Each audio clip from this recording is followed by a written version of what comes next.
This episode may have some language that is not appropriate for some children to hear in both our speaking and the songs we have chosen. So if explicit language is something that upsets you or something that is not appropriate for the people around you, maybe don't listen or wear earphones. Thanks. Hello. I liked that. What? Just go.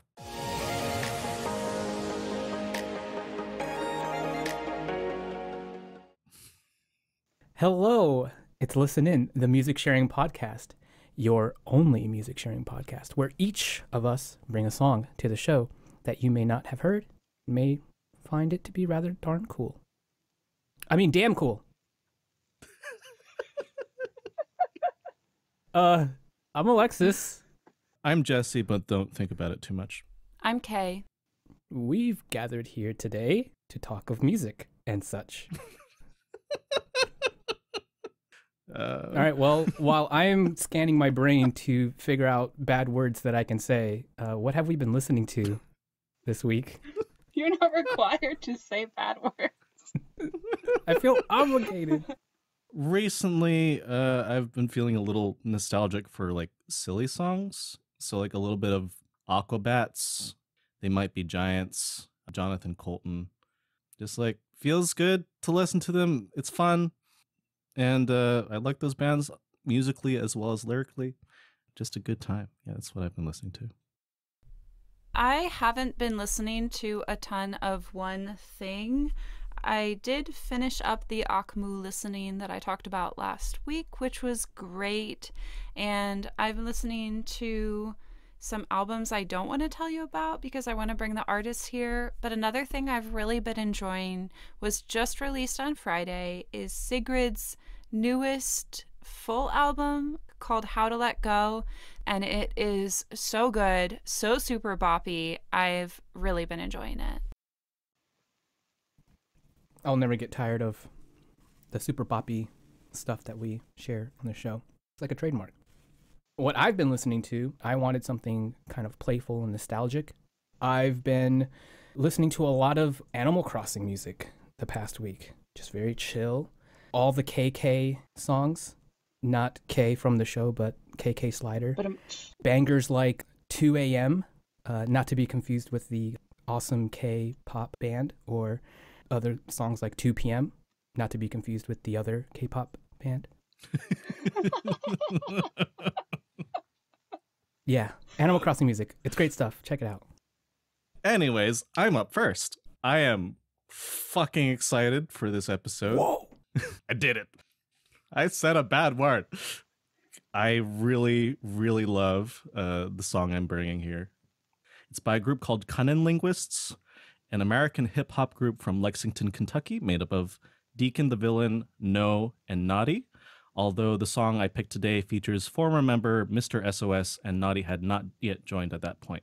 The group formed in 2001 and has 6 albums, 5 mixtapes, and 3 EPs, in addition to the numerous recordings members have done as solo artists.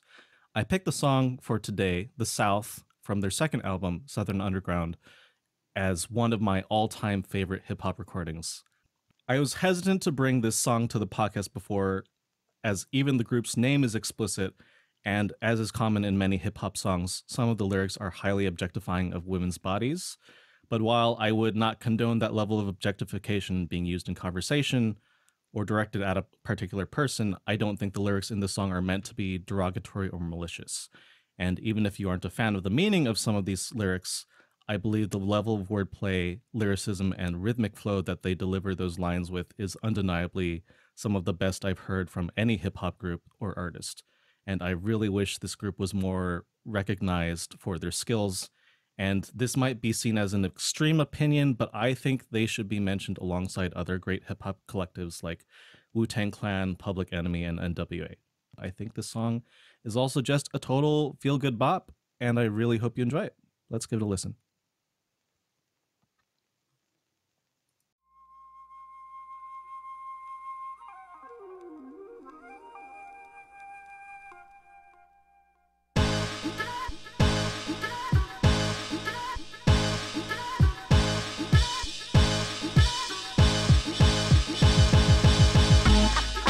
Swinging from the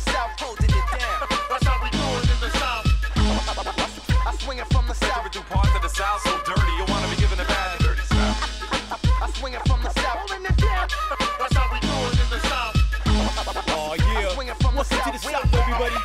Yo, creeping up out of the dirty south, unexpectedly hitting your head like a stick of lead, whipping you, flipping you out of bed. Cause I'm high block, sidewalk, and sizzling egg, and we as hip-hop is a cripple with dreads, missing a leg. Visitors get addicted and don't wanna leave, blowing on trees from Kentucky to the Florida Keys. Humidity floats in the breeze, and this is the only place where shorties can go to the beach and go double D. Like good Jesus, let me rub some lotion on your cleavage, cause where we live, summertime lasts about 4 seasons. Parties are real loud, plus systems got clear sounds. Birds fly here in winter, chickens are here year round, and they ass is meaner. The grass is greener and tap is cleaner. Follow me in any questions, ask the leaders in the blended genius of cunning linguists, spitting it clear. Sipping beer on a postcard like I wish you were So here. come on down, show and tell with some southern bells. Tricks with treats you don't keep in a pumpkin pail. Hospitality, we treat our company well. From Kentucky bales of hay way down to Florida shells. Gals with chunky tails, looking like something swell. Niggas and Negroes smoke down on country trails. You try to visit, acting ignorant and starting hell. Your trip will last about as long as the XFL.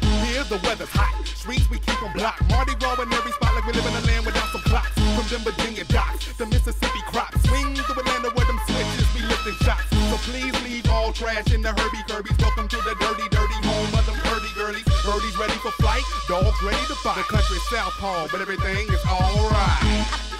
I swing it from the south, holding it down. That's how we do it in the south. I swing it from the south. Do parts of the south so dirty, you wanna be given a bad dirty south. I swing it from the south, holding it down. That's how we do it in the south. I swing it from the south, where you at? Dirty south. But in the dirty south, everything ain't all peaceful. We still got racist people with inflated egos. Got foul cops shooting them niggas like we some free throws. Rough nights, bug bites from Jumanji mosquitoes. Fiends and low pipe, drug life, pills and needles. Streets with much hype and some like to kill And if people. you don't want cops cuffing you up after your freak show, Remember, jail baits are developed, so check but out still these, the home yo. of black eyed peas, collard greens, and soul food. The home of Southern Player, listing, letting they hoes the loose. home of that blue grass, Red clay, Zephyr Hills, Cadillac grills, battle rap the skills. home of Miami bass, 808s and spring breaks. Girls with tank asses from VA to the land of lakes. The home of gold funds, Homegrown skunk, the home of sip and shine, the home of everything under the Mason-Dixon line. I swing it from the south, holding it down. That's how we do it in the south. I swing it from the south. Do parts of the south so dirty, you wanna be given a bad dirty south. I swing it from the south, holding it down. That's how we do it in the south. I swing it from the south, where you at? Dirty south.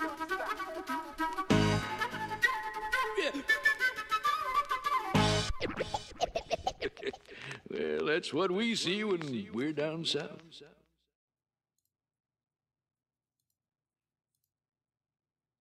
So I'm very curious to hear what y'all think on this one. That's a lot. There's a lot there. It's so dense. There's definitely like a lot of like really deep wordplay here going on, and I was just like, I was reading the lyrics and I was just like, I don't know what the last 5 seconds that I just heard. It's crazy. It's wild. Yeah, I definitely caught a lot of the clever feeling lines, but to be honest, I don't know how to talk about hip hop. I don't listen to a lot of it to know what is sort of normal for the genre versus specific to this song, but I did really enjoy that flute thing that was happening throughout. It was a nice addition to the song that gave it a nice groove, but was repetitive enough that you could start to process those super dense, super fast lyrics. I really enjoy their choice of instrumental. It's a very non-standard sound. I don't consider myself an expert on hip hop. I feel like I'm versed enough to enjoy it and enjoy learning about it, but kind of its own thing. And they try to really represent that Southern style, which can also kind of be found in Atlanta. At the same time, like they're not trying to be commercial. I read an interview that they're trying to do with their music what they want the genre to be represented as a whole, which is not just about booties and money. They say in the interview, like, that's fine, but that you can't just do that all the time. So they try to have a good mixture of various different things. So like funny songs, political songs, emotional songs, songs about the quote dichotomy of the human spirit. This is a funny song to me, and I 100% believe that it was meant to be a funny song. You know, you mentioned funny songs and serious songs, but honestly, this was a little bit of everything. It has that whole verse about racism and police and going to jail and drugs. And to me, it had elements of all of those types of songs that you mentioned. Yeah, that's a good point. They do tackle some more serious topics. I think I oversimplified it by saying funny. I think the whole thing is very playful. Like they're delivering the message in like a very silly package, if that makes any sense. And like the wordplay, the constant wordplay, I feel is like really engaging in like that playful part of my brain. I'm also a big fan of the flute thing that was happening in the song. It's definitely something that I latched onto, and when the really epic flute solo happens at the end of the song, it gave that moment of the song, the end of the song, kind of like its distinction, which is really cool. And whoever was on the flute, they were totally shredding. They're going nuts on the flute. Aside from that, I really like the approach that they have for the song.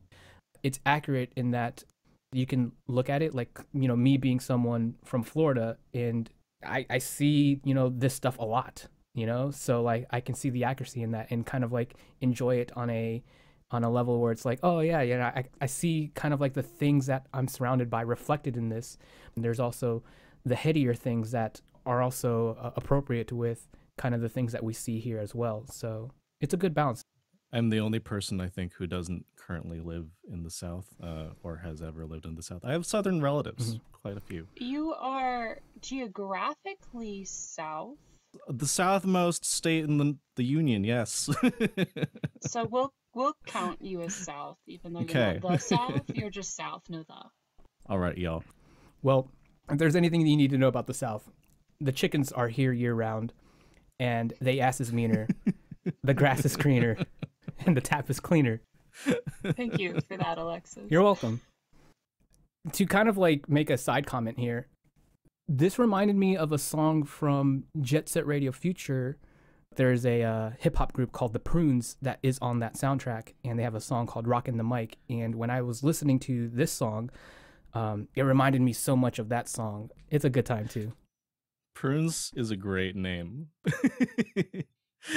And speaking of names, when I was doing research, I found out that in 2009, XXL Magazine included this group as having one of the worst names in hip-hop. I think it's brilliant. I think it's brilliant. It's really funny. Yeah. They're still going. They're still a group. They haven't broken up or anything, and I hope they keep making music for sure, because I really like them. All right, what you got for us, Kay? Today, I'm bringing you a confidence boost in the form of Emma Kern's 2019 single, We So Fly. Emma has been performing since she was 7 years old, first in musical theater and later as a songwriter. She graduated from Berklee College of Music before returning to Southern California to start her career. We So Fly was included on her debut EP from 2020, 80 Fenway, which is titled after the address of her first apartment. 80 Fenway is super boppy, but depicts struggles faced by so many, like self-sabotage, appearing happy when you're not, and even learning to love yourself.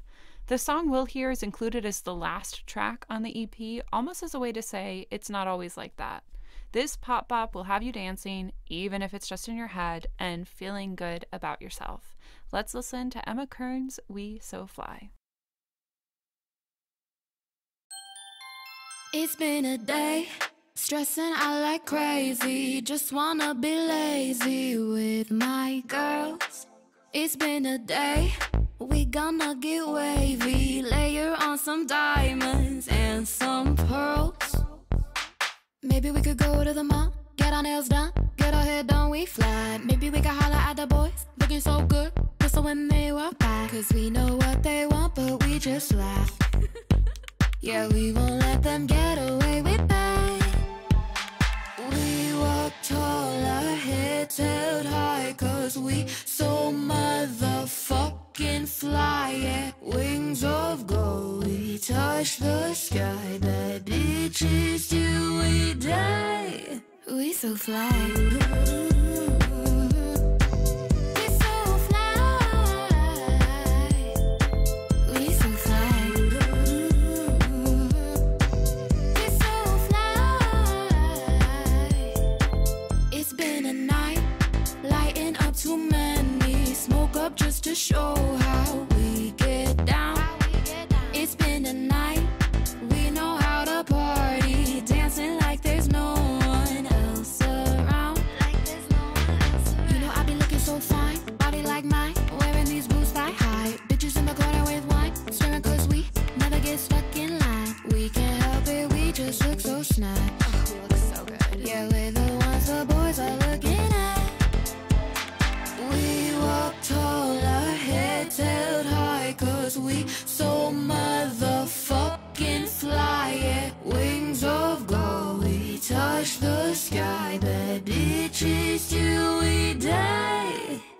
so fly.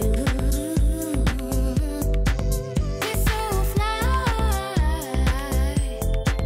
We so fly. We so fly. We so fly. We look fine tonight. Looking fly tonight. We look fine tonight. We so fly.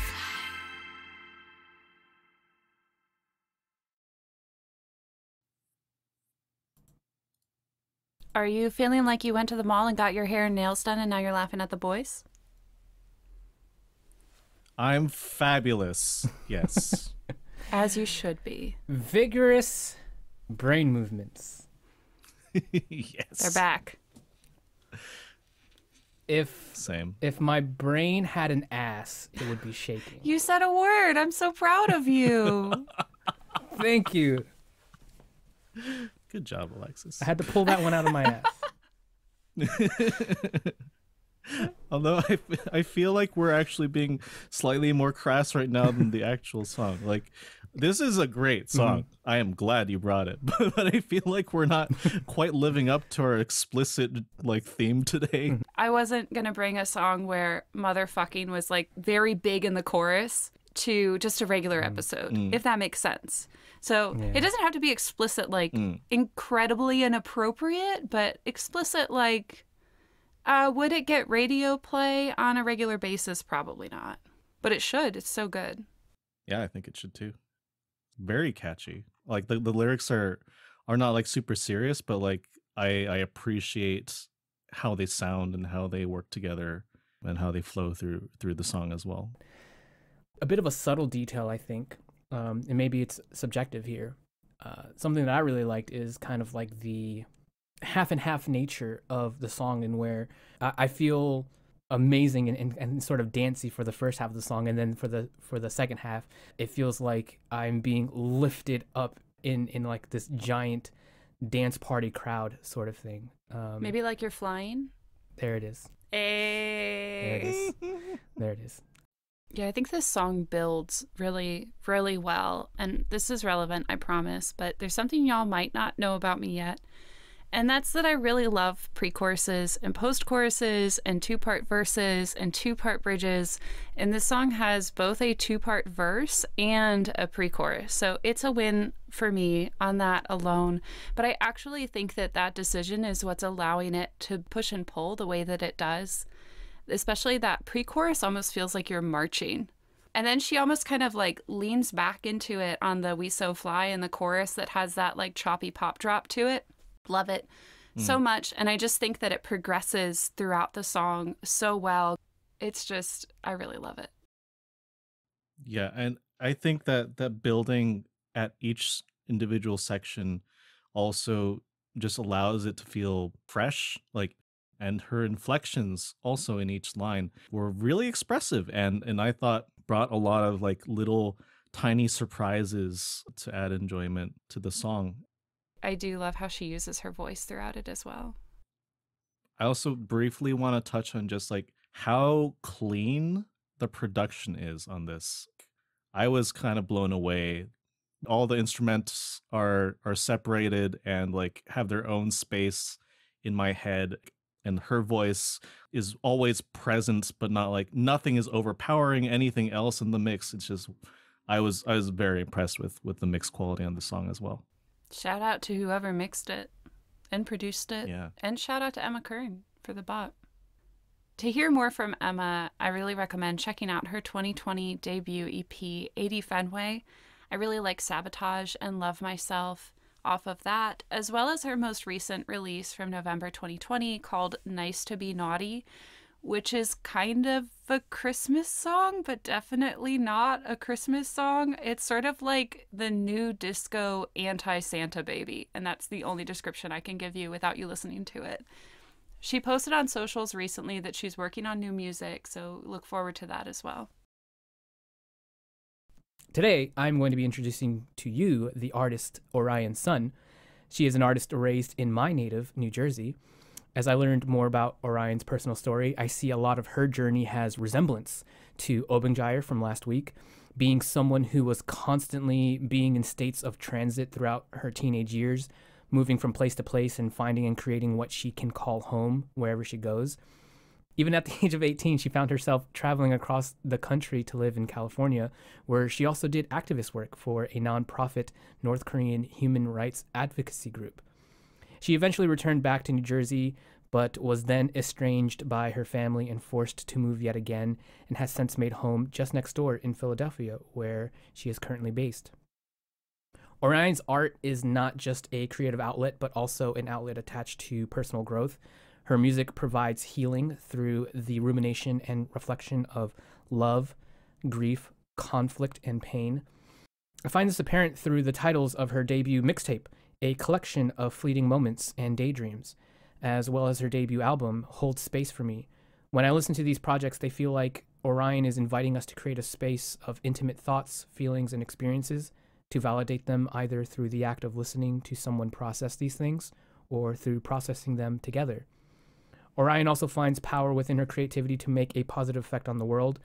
In 2020, after protesting for racial justice, she wrote a song titled Mama's Baby and raised money through her Bandcamp from the song's sales, which she then donated all $18,000 raised to Breonna Taylor's GoFundMe campaign, as well as the Loveland Foundation. Orion has even helped creative youth in Philadelphia tap into this kind of power by being a guest collaborator for Philadelphia Sound Exchange. PSX is a nonprofit organization that aims to amplify the voices of youth of various social, economic, and racial backgrounds, allowing these students a space to come together and collaborate through songwriting, recording, and video projects that foster conversations around race, identity, bias, and social justice in hopes to empower greater relationships, understanding, compassion, and social change. I think I've done a great job to establish that this is probably not going to be very explicit and probably not very filthy, so I apologize. But we will be continuing with this idea of space by listening to one of her songs, which is indeed a space jam. This song, titled Space Jam in Odyssey, comes from her debut mixtape. I am ready for this ride, and I hope you are too. Let's see where Orion takes us. Enjoy.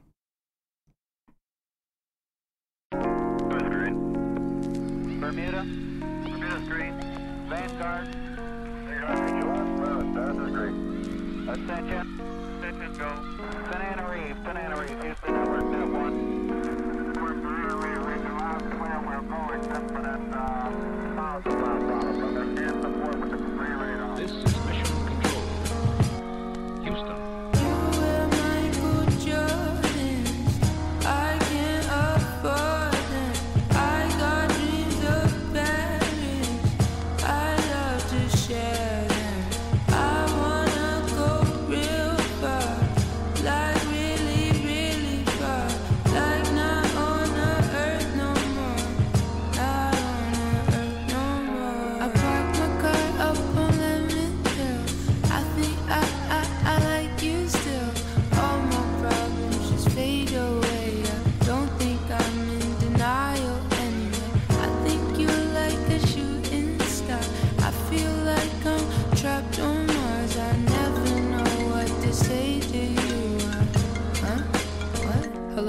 I'm at the 7-Eleven buying Dutchess in the beverage. If you need it, come and get it. You got my heart, but it's leverage, don't forget it. Or you'll miss out on blessings, and you'll be a witness to my evanescence, and my presence won't be in your presence. How you acting is adolescent, we need to get it together. We used to be so luminescent, now it's so fucking depressing.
So, was it just me that reached for the phone when the ringtone went off?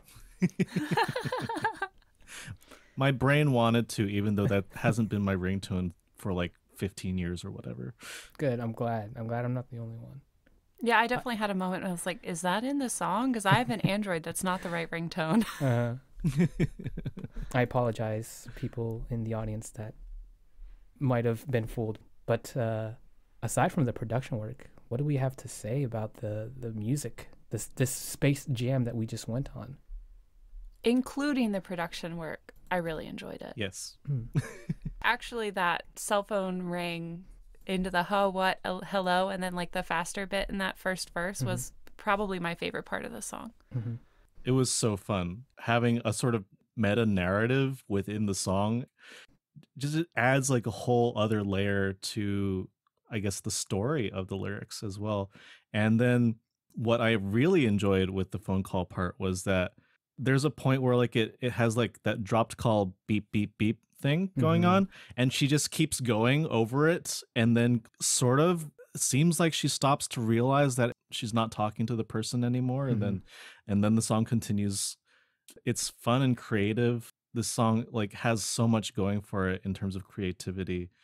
The first 5 or 10 seconds where it's just like those piano chords and like the weird samples with like the kids running around and over the old 50s TV sample, it was really cool. It really felt like she was like walking down the street and having some of these thoughts to herself. I was thinking about how, Jesse, you always say that you love when songs are super specific.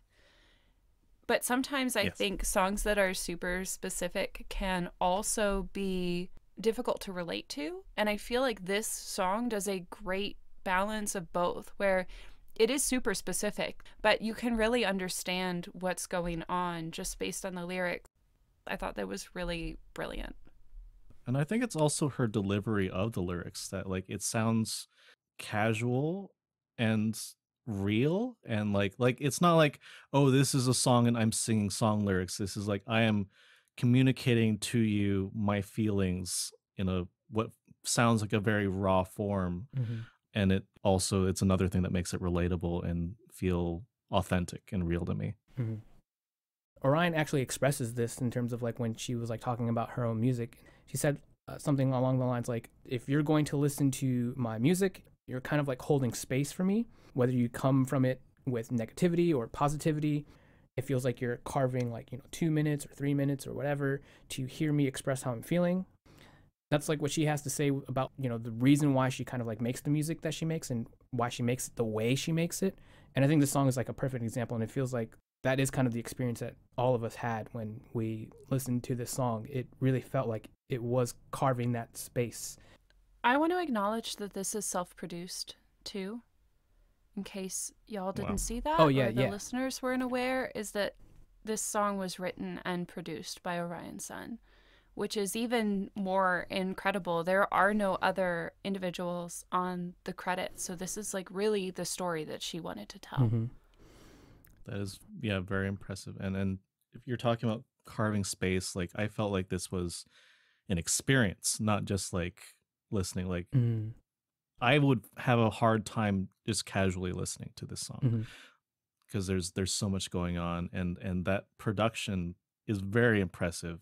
And I think it's a very noticeably different style than a lot of other production, like just comparing to Kay's song where everything was like nicely separated and clean. This was like a wall of sound. I think it helped the song do what it did. It heightened the emotions that were being portrayed. And a particular moment where that wall of sound was like amazing for me was like right after the phone ringing, and then like the chorus just comes in, like a wall of voices just hits, a wave of voices, and it was just such I had like a physical, visceral reaction to that. She puts a lot of thought into kind of like the way she creates the sound experience for you and the environment for you, which is really cool. So you pointing that out, that it's self-produced, is an important thing, because I think that, again, that's a big charm of her music. All right. Well, we had just came back from a Space Jam, and if you would like to keep up with Orion Sun, you can check her out on Instagram, and you can also follow her SoundCloud, which is soundcloud.com/Orion Sun, which is an important outlet for her. She has stated that back in the day, she would used to post on SoundCloud, not necessarily for like recognition, but so that she could move on from certain creative ideas or things that she needs to process emotionally. Yeah, definitely worth investing into looking into her SoundCloud if you kind of like want some, things that you're not going to hear from her anywhere else. But other than that, that was Orion Sun. I hope you enjoyed, and yeah, thank you for listening. That was such a good outro for your song. I don't know how to outro the episode now. Just a bunch of swearing. Fiddlesticks.